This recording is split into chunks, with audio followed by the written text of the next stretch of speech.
mais depressa possível retornem aos seus ministérios e que possam cultuar a Ti como forma de gratidão. Nós oramos agradecidos no nome de Jesus. Amém. Amém. Queridos, vamos abrir nossas Bíblias no Salmo 137.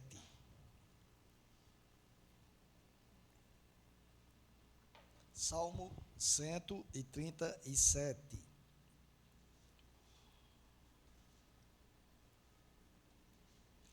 Amém? Vamos ler. O texto santo diz o seguinte: às margens dos rios da Babilônia, nós nos assentávamos e chorávamos, lembrando-nos de Sião. Nos salgueiros que lá havia, pendurávamos as nossas harpas, pois aqueles que nos levaram cativos nos pediam canções, e os nossos opressores queriam que fôssemos alegres, dizendo: cantem para nós um cântico, cantem para nós um dos cânticos de Sião. Mas como poderíamos entoar um cântico ao Senhor em terra estranha? Se eu me esquecer de você, ó Jerusalém, que a minha mão direita se resseque, que a minha língua fique colada ao céu da boca, se eu não me lembrar de você, se eu não preferir Jerusalém, a minha maior alegria. Contra os filhos de Edom, lembra-te, Senhor, do dia em que Jerusalém foi tomada, pois diziam: arrasem, arrasem Jerusalém até os seus alicerces. Filha da Babilônia, você que será destruída. Feliz aquele que lhe retribuiu o mal que você fez. Feliz aquele que pegar os seus filhos e esmagá-los contra a pedra. Pai, nós lemos a Tua palavra e pedimos que Tu fales aos nossos corações, nos dê a graça de entendê-la e vivenciá-la. Faço o que eu não posso fazer, eu oro em nome de Jesus. Amém. Bom, queridos, uma pergunta para fazer: quantos de nós não conhecemos pessoas que insistem em permanecer no lugar no qual estão, sem almejar nenhuma mudança de suas vidas? Por exemplo, há alguns anos, Débora trabalhou numa empresa que ficava localizada no centro da cidade, e eu lembro que ela me contou uma história uma vez, que todos os dias, lá era como eu via isso, todos os dias algumas pessoas passavam lá fazendo pedintes, fazendo pedidos de dinheiro para bancar suas necessidades cotidianas, alimentar seus filhos, enfim, a manutenção delas. E uma delas já tinha filhos e estava grávida mais uma vez. E eu lembro que Débora falou que, junto com suas amigas lá, organizaram um enxoval para aquela mulher. Compraram roupas, acho que produtos de higiene, produtos de maquiagem, enfim, não sei, eu não lembro, mas compraram um enxoval para aquela senhora, a jovem senhora. E alguns dias depois, ela apareceu na empresa, vestida da mesma forma que antes, com as mesmas roupas que vestia antes daquelas que ela foi presenteada. E, obviamente, foi questionada por Débora e pelas demais pessoas lá, o porquê dela continuar se vestindo como antes. E ela foi direta, ela disse: não, porque se eu me vestir daquele jeito, o povo não me dá mais dinheiro. Aquela mulher gostava de permanecer no lugar que estava, na condição que estava. Por entender assim, é que muitas organizações não governamentais que praticam o assistencialismo não ensinam as pessoas como saírem daquelas vidas. Elas preferem continuar fazendo o assistencialismo, às vezes por interesses próprios, mas outras vezes também porque elas querem que as pessoas continuem na dependência delas, porque sabem que muitas daquelas pessoas preferem viver recebendo benefícios a terem que se esforçar para aprenderem algo e mudarem de vida. Há pessoas que, de fato, não querem mudar seus hábitos, seus sentimentos, suas idiosincrasias. Eu lembro-me de uma vez que estava liderando um encontro com Cristo da Segunda Igreja Congregacional, e eu ministrei uma palestra que falava sobre o perdão. E, terminada a palestra, depois, num momento lá, uma mulher que estava participando do encontro me procurou e me perguntou se o perdão a pessoa que não perdoasse iria para o inferno. E eu falei para ela, bem, o perdão é algo que é uma consequência da pessoa que nasce de novo, da pessoa que vive com Cristo. Toda pessoa que nasce de novo perdoa. Então, se a pessoa não consegue perdoar, é porque ela não nasceu de novo. E se ela não nasceu de novo, ela vai para o inferno. E aquela mulher me respondeu assim, pois eu vou para o inferno com muito prazer, mas eu não vou perdoar. Pessoas que gostam de ficar no lugar em que estão, mantendo os sentimentos que têm, alimentando os sentimentos que têm. E isso acontece também com cristãos, não é?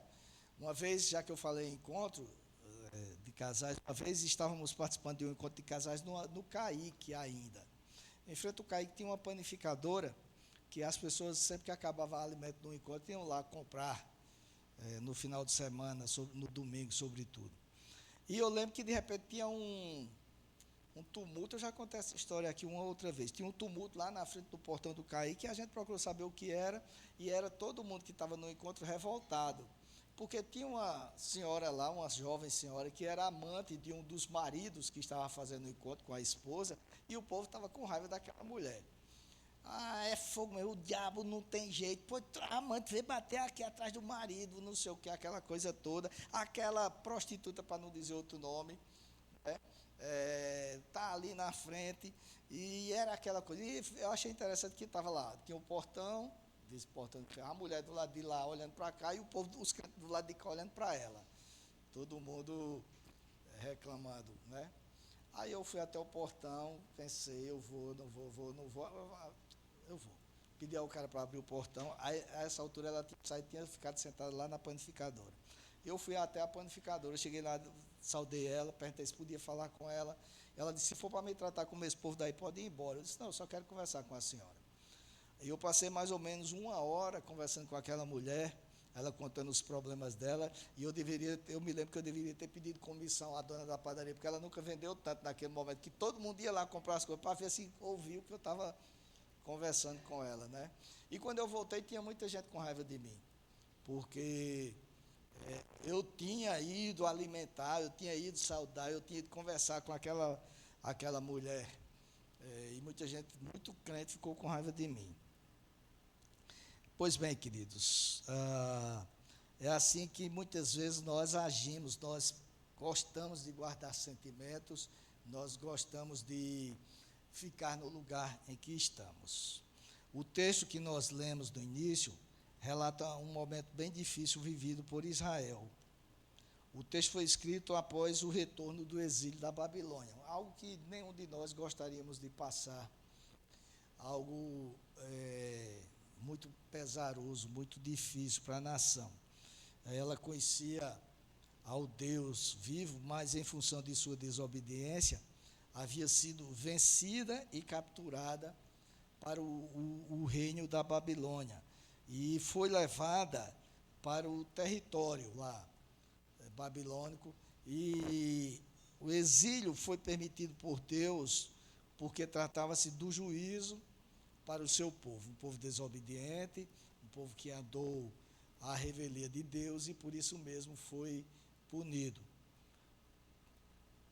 Lá na Babilônia, a nação israelita foi colocada no lugar no qual ela podia adorar a Deus, podia desempenhar as suas práticas de fé. Tem um escritor, vez por outra eu cito ele aqui, William MacDonald, que ele diz, abre aspas para ele, sempre que tinham algum tempo livre, talvez aos sábados, os judeus se reuniam às margens do rio da Babilônia para orar.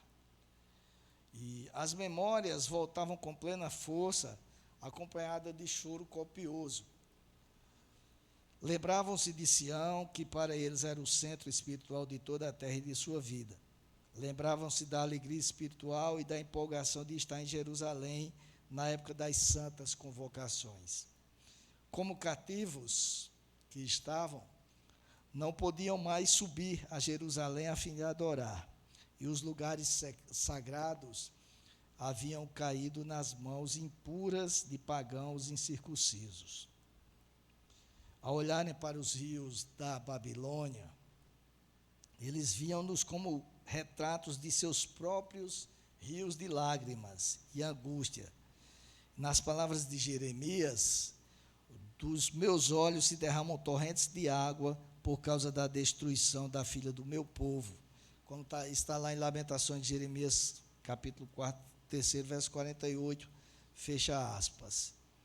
Mas, apesar de estarem tristes, como eles disseram aqui, junto aos rios da Babilônia, nos assentávamos e chorávamos, porque estavam longe de Jerusalém, estavam como reféns capturados na Babilônia. Apesar de muito tristes, os opressores, os babilônicos, costumavam, e isso consta no salmo que nós lemos, pedir que os judeus, cantassem cânticos que eram entoados em Sião, para que eles fossem alegrados, os babilônicos se alegrassem. E nesses momentos, os judeus respondiam de forma pesarosa e firme. O versículo 4 diz: como poderíamos entoar um cântico ao Senhor em terra estranha? Essa resposta, meus amados irmãos, nos mostra, em primeiro lugar, que para os judeus, o pedido de seus raptores, de seus captores, era contraditório. E, de fato, era. Entoar cânticos em terra estranha seria para eles como lançar Jerusalém no esquecimento, esquecer totalmente das suas origens. Por isso, eles responderam no versículo 6, dizendo: que a minha língua fique colada ao céu da boca, se eu não me lembrar de você, se eu não preferir Jerusalém do que a minha maior alegria. E além disto, de parecer que queriam fazer com que eles esquecessem de Jerusalém, eles estavam muito pesarosos, abatidos. Um outro ponto, em segundo lugar, que nós podemos abordar, e aqui nós podemos trazer para nós, como lição para nós, a resposta deles nos ensina o quanto é difícil adorar a Deus quando não estamos em Terra Santa. E Terra Santa aqui, leia-se no lugar que Deus nos colocou para viver. A Babilônia, que para o povo de Deus representava um lugar de escravidão, representa também lugar de sofrimento, no qual o povo de Deus aprisionado perdeu o prazer de louvar a Deus. Ainda que conhecedores do Deus soberano, os israelitas não tinham ânimo para louvá-lo. E aí, quando eu digo que podemos trazer para a nossa realidade, como lição para nós, é porque podemos fazer a pergunta seguinte: quantas pessoas nos dias atuais, nos dias presentes, que são conhecedoras de Deus, inclusive, servem ao Senhor, não estão sofrendo porque estão aprisionadas na Babilônia? E a Babilônia aqui para nós pode ser o mundo no qual vivemos e que é refletido muitas vezes no próprio lar, é refletido nos problemas cotidianos, é refletido no rancor que está nos corações de alguns, é refletido nas mágoas que muitos guardam. Mas eu quero dizer que o mesmo Deus, porque depois nós vamos ler no livro de Esdras, depois quando eu digo no livro de Esdras, conta que o mesmo Deus levantou um rei que não era do povo de Deus, o rei Ciro, o rei da Pérsia, para levar o povo de volta a Jerusalém. E o mesmo Deus que providenciou a libertação do povo de Israel do cativeiro babilônico, providenciou para que cada um de nós não estivéssemos mais aprisionados à Babilônia, porque Ele enviou Jesus Cristo para que nos resgatasse desse cativeiro. Louvado seja o nome do Senhor por isso. Porém, nós não podemos olvidar que quando Deus providenciou a libertação do povo da Babilônia, quando Deus providenciou para que eles voltassem a Jerusalém, muitos não quiseram voltar. Muitos do povo de Deus já estavam habituados a viver naquele lugar. Alguns tinham casado, tinham constituído família, outros tinham negócios na Babilônia e muitos não voltaram. Tanto é que no livro de Esdras, que eu citei agora há pouco, consta um relato interessante. Observem, no primeiro ano do reinado de Ciro, rei da Pérsia, para que se cumprisse a palavra do Senhor por boca de Jeremias, o Senhor despertou o espírito de Ciro, rei da Pérsia, que ordenou que se proclamasse em todo o seu reino e que se pusesse por escrito o seguinte: assim diz Ciro, rei da Pérsia: o Senhor Deus dos céus me deu todos os reinos da terra e me encarregou de lhe edificar um templo em Jerusalém que fica em Judá. Aquele dentre vocês que for do seu povo, que o seu Deus esteja com ele, e que suba para Jerusalém, que fica em Judá, e edifique a casa do Senhor, Deus de Israel. Ele é o Deus que está em Jerusalém. Todo aquele que restar, seja qual for o lugar em que habite, que os homens desse lugar ajudem com prata, ouro, bens e gado, além das dádivas voluntárias para a casa de Deus em Jerusalém. Então se levantaram os chefes das famílias de Judá e de Benjamim, os sacerdotes e os levitas, e todos aqueles cujo espírito Deus despertou para subirem a edificar a casa do Senhor em Jerusalém. Todos os que moravam nos arredores os ajudaram com objetos de prata e de ouro, bens, gado e coisas preciosas, além de todas as ofertas voluntárias. Observem o relato. O rei Ciro diz: todo aquele que restar, ou seja, aqueles de vocês que não quiserem ir para Jerusalém, que não quiserem voltar, seja qual for o lugar em que vocês estejam habitando, que os homens desse lugar os ajudem aqueles que vão voltar dando prata, dando ouro, dando animais e ofertas voluntárias para a casa de Deus. E aí o texto diz que todos os que moravam nos arredores os ajudaram com objetos de prata e de ouro. Todos aqueles que moravam não eram os babilônicos, eram os judeus que resolveram ficar na Babilônia. E isto ocorreu, muito provavelmente, porque a distância entre a Babilônia e Jerusalém era de cerca de 800 quilômetros. E muitos já estavam velhos e doentes, ou doentes, e outros, como eu já disse, haviam fincado suas bases financeiras, familiares naquele lugar, no território babilônico. Então, eles preferiram ficar por lá. E a pergunta que eu faço aqui é, tomando por base o que ocorreu com muitos do povo de Deus, em que lugar estamos cada um de nós? Nós estamos na Babilônia ou em Jerusalém? E se estamos na Babilônia, nós preferimos ficar aonde? Voltar para Jerusalém ou continuar na Babilônia? E repito, Babilônia aqui significa o mundo no qual vivemos, as coisas que o mundo gera em nossas vidas, as feridas que são geradas em cada um de nós, ou os costumes que são plantados em cada um de nós, que muitas vezes nós os alimentamos. Há muitas pessoas que estão na Babilônia, digo, lares problemáticos por causa delas próprias, estão com rancor, medo, depressão, tantas coisas, e não querem sair de lá, assim como muitos dos judeus não quiseram sair da Babilônia. Estão cultivando o seu convívio com a Babilônia, e embora sintam saudades de Jerusalém, como eles sentiam, preferem ficar prisioneiras em terra estranha. A Babilônia, meus amados, repito, eu estou falando numa linguagem figurada. A Babilônia não é o lugar ideal para o povo de Deus. Entretanto, para sair de lá, é necessário que se queira sair. Existe a responsabilidade de cada um de nós também. A Bíblia também fala sobre a responsabilidade do homem. Deus não irá nos tirar a força. Agora há pouco eu dizia na sala da escola bíblica, quando estava falando sobre a santificação, que tem a santificação posicional e tem a experimental, que é aquela que nós vamos experimentando à medida em que decidimos colocar a palavra de Deus em prática nas nossas vidas. Jesus manda fazer e mesmo a carne não querendo, a gente faz em obediência ao Senhor.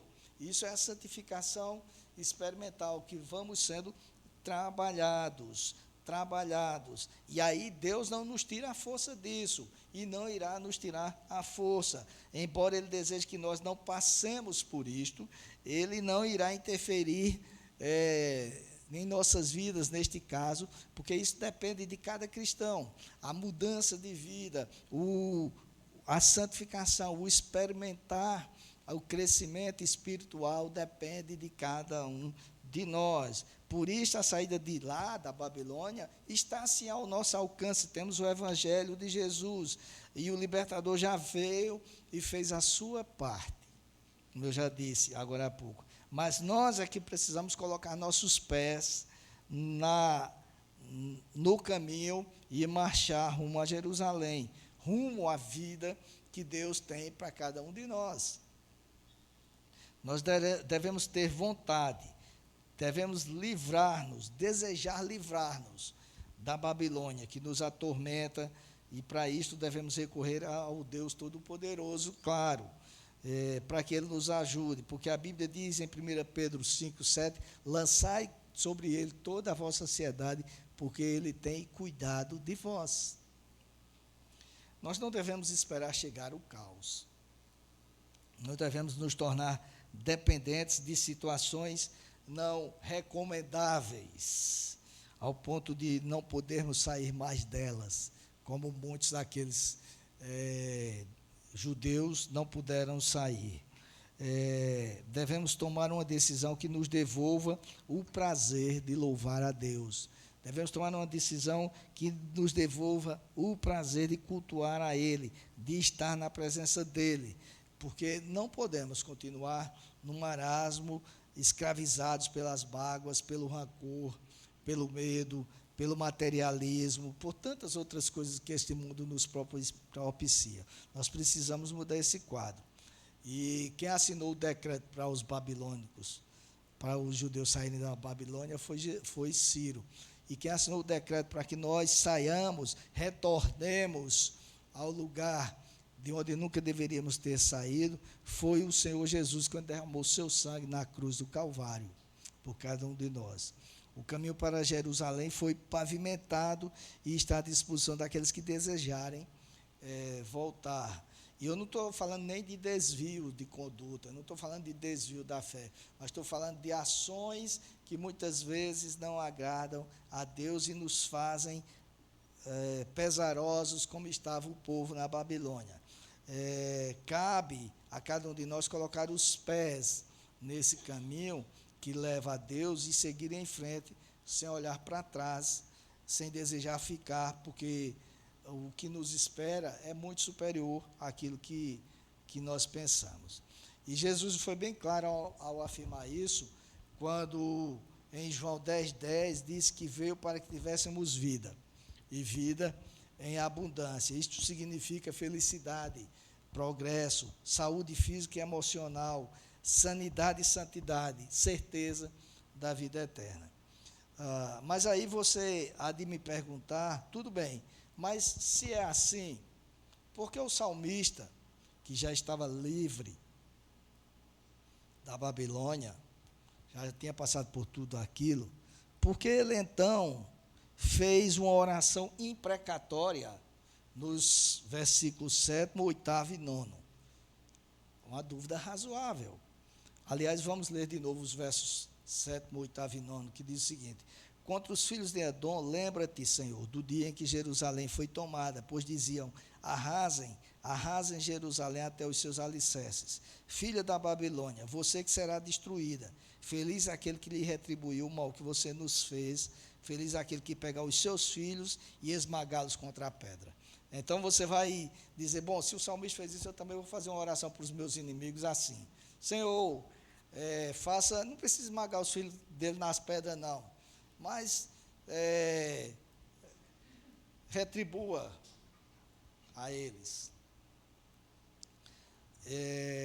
O escritor dos Salmos estava tão machucado, queridos, que não conseguiu esconder o que havia sofrido. E aí eu vou recorrer mais uma vez ao William MacDonald, que eu citei agora há pouco, porque ele faz uma observação interessante, abre aspas, considere, por exemplo, os filhos de Edom, porque a gente olha que o salmista diz, contra os filhos de Edom, lembra-te, Senhor. Então, William MacDonald lembra o que os filhos de Edom fizeram. Eles constituíam uma espécie de torcida organizada que havia incentivado os invasores a devastar a cidade completamente. Diziam, arrasai-a, despedaçai-a até os fundamentos. Que o Senhor se lembre da satisfação maldosa desse povo ao ver a cidade ser demolida. O salmista não poderia deixar de mencionar os babilônios, os devastadores cruéis de Jerusalém. Apesar de terem sido instrumentos do Senhor para castigar seu povo, Deus não os havia desculpado por suas atrocidades. Então, queridos, o salmista pediu a Deus que tomasse as providências contra os que haviam aprisionado o seu povo e destruído Jerusalém, como nós lemos. Nós não podemos olvidar, não podemos esquecer, no entanto, que o Salmo foi escrito num contexto no qual vigorava a lei da retaliação. E os judeus haviam sido ensinados sobre a lei do talião. Nós lembremos do que consta lá no livro, na Torá, que diz assim, olho por olho, dente por dente, mão por mão, pé por pé. E eu já disse aqui, vou repetir uma vez mais, que essa lei não tem a ver com vingança, como algumas pessoas pensam. Eu tinha uma amiga que dizia, comigo é assim, olho por olho, dente por dente, no sentido de vingança, ela dizia. Mas a lei não foi escrita com esse sentido. A lei foi escrita com o sentido a palavra talião significa da mesma forma, desse jeito. Então, a lei foi escrita com o sentido de proporcionalidade. Então, se a pessoa arrancou um dente do outro, você não pode tirar a vida dela, você no máximo pode arrancar um dente dela. Era isso que a lei dizia. A pena tinha que ser proporcional ao delito, não podia passar do delito. Então, o salmista não estava aqui expressando ódio, como pode parecer. O que o salmista pediu aqui foi que Deus fizesse justiça. E a justiça, na época, era desse jeito. A lei retribuía aquilo que se fazia. Se fosse nos dias atuais, talvez o salmista dissesse, Senhor, que eles sejam presos e sejam julgados pelo tribunal de Haia e que sejam condenados à prisão perpétua ou tal. Talvez ele dissesse isso. Ele estava pedindo a Deus que fizesse justiça de acordo com a lei que existia naquela época. Então ele confiava na soberania de Deus e assim abriu o seu coração para o Senhor sobre o desejo de ver os agressores sendo punidos da mesma forma que tinham agido, ou seja, proporcionalmente à ação deles. Então, repito, não havia ódio no coração do salmista, mas um pedido ao Deus justo de que fizesse justiça de acordo com a lei que existia na época, que aplicasse a lei. Ele não expressou o desejo de fazer justiça com as próprias mãos. Senhor, permita que eu vá lá e pegue os filhos deles e arremesse nas pedras. Não havia esse sentimento de vingança. Ele colocou o caso nas mãos daquele que é o juiz reto, o juiz que julga com equidade. E depois nós podemos inferir que o salmista sentia que podia e deveria ser verdadeiro diante de Deus. Porque tem muita gente que é verdadeira diante de Deus, mas no sentido de dizendo assim, eu não sou hipócrita, Deus me conhece, meu desejo é esse, então eu quero que se exploda. Não é disso que o texto está tratando. Está tratando de ser sincero diante de Deus, de expor os sentimentos diante de Deus, mas de esperar em Deus para que Deus faça a justiça de acordo com a vontade dEle, no tempo dEle, de acordo com o que prescreve a lei. Há pessoas que, infelizmente, não conseguiram ainda tirar isso de dentro delas. Eu conheço uma pessoa que sempre que fala sobre o ex-marido que a traiu, ela fala com aquele dente trincado, de quem está saboreando a derrota dele, de quem está vibrando com ele, com aquelas coisas. E é cristã, mas não conseguiu ainda se libertar do sentimento. Ela quer vingança, ela quer ver sangue. É diferente. Aqui, se você for falar com ela, ela diz, Deus sabe como eu sou assim mesmo, não vou mentir diante de Deus. É verdade, nós podemos ser sinceros diante de Deus. Temos o dever de ser sinceros com o Senhor, mas nós não podemos, até porque a Bíblia diz que o Senhor sonda os nossos corações, e com essas palavras que dizemos, mesmo antes delas chegarem à nossa boca, está lá no Salmo 139, isso é verdade, Deus nos conhece. Então nós devemos entregar a Deus os nossos sentimentos, sendo claro com eles, mas pedindo que Ele tire de nós aquilo que não agrada a Ele, aquilo que depõe contra a palavra dEle, entregando a Ele, esperando que Ele, que é o Deus soberano, é o justo juiz, que Ele faça o que deve ser feito de acordo com a vontade dEle, mas não porque nós nos alegramos, não porque temos desejo de ver sangue correndo, de vingança, não é isso. O salmista estava movido, é claro, por um sentimento de retribuição, até porque nós podemos supor que ele conhecia a profecia contra a Babilônia. No livro de Isaías, no capítulo 12 mais 1, verso 16, consta uma profecia contra a Babilônia, dizendo assim: as crianças serão esmagadas diante dos olhos deles, as casas serão saqueadas e as mulheres deles violentadas. Por que ele tinha essa profecia? Porque foi tudo isso que eles fizeram com os judeus. Então, era a chamada lei do talião em prática. No entanto, queridos, nós cristãos nos dias atuais, precisamos olhar para isso, primeiro compreendendo o contexto do Salmo, o contexto em que as palavras foram ditas, compreendendo que não havia vingança, mas um pedido de aplicação da lei, tá certo? Mas devemos observar, sobretudo nos dias atuais, a partir de uma perspectiva cristã.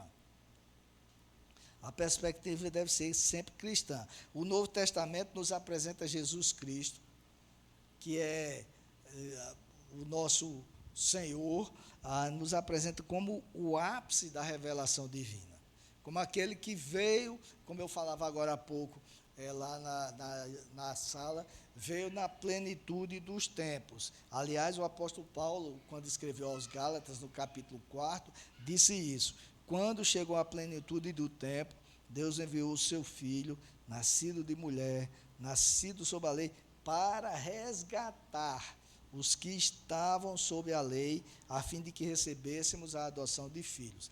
Então, o que importa para nós hoje em dia é que nós somos filhos adotados do Senhor, e como filhos devemos agir de acordo com as prescrições dele.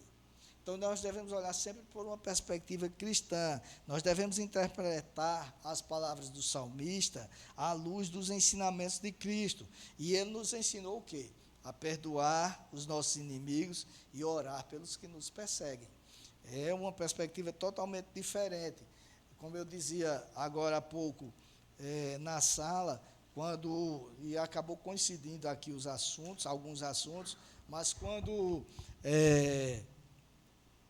o Império Romano assumiu o controle de Jerusalém, foi quando houve a chamada plenitude dos tempos. O Império Romano construiu estradas, construiu portos e estabeleceu a chamada Pax Romana, a paz que foi instituída pelo Império Romano.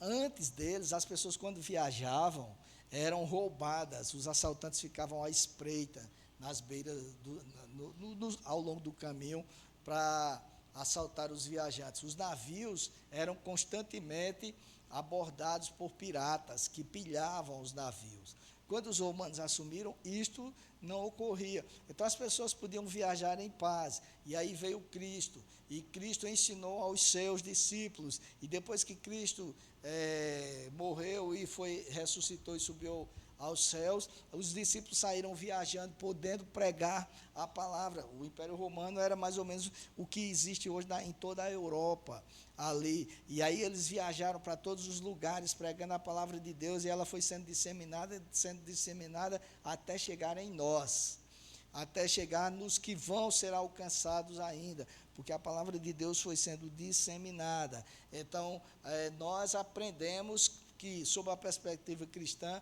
o que nós devemos fazer é perdoar, o que nós devemos fazer é orar pelas pessoas que nos machucam, é interceder por elas para que Deus trate com cada uma delas.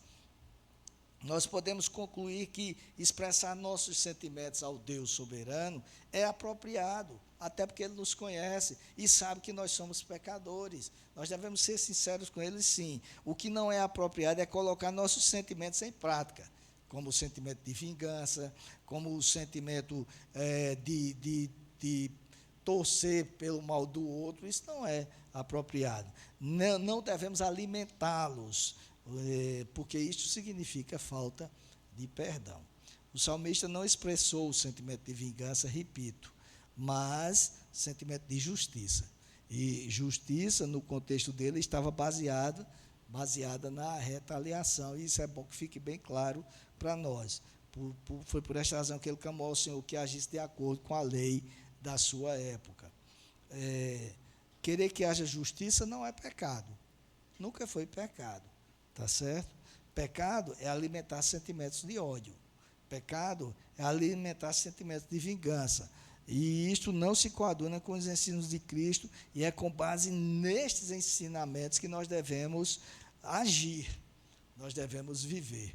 Porque aqui, como eu dei o exemplo no início, quando eu fui falar com aquela mulher lá no CAEC, tantas pessoas ficaram com raiva de mim, e algumas ainda alimentaram, não sei se alimentam ainda, até porque acho que alguns já morreram. Mas,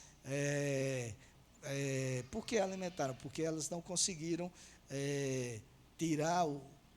agir de acordo com os ensinamentos de Cristo, e sim agiram de acordo com o que estavam sentindo no momento. Interessante que ninguém ficou com raiva do homem lá que mantinha a outra, ficou com raiva só da mulher lá. Né? Para você ver como nós somos tendentes a ter um lado. Então, meus amados, que Deus nos ajude a saber lidar com as lembranças doloridas que todos temos, que muitas vezes carregamos e que, porventura, existam em nós. Eu disse todos temos, mas muitos já fomos curados. Agora, todos nós já fomos machucados em algum momento, já fomos feridos em algum momento. Que Deus nos ajude a saber lidar com isso e possamos colocar em prática as lições de Jesus Cristo nas nossas vidas. Amém?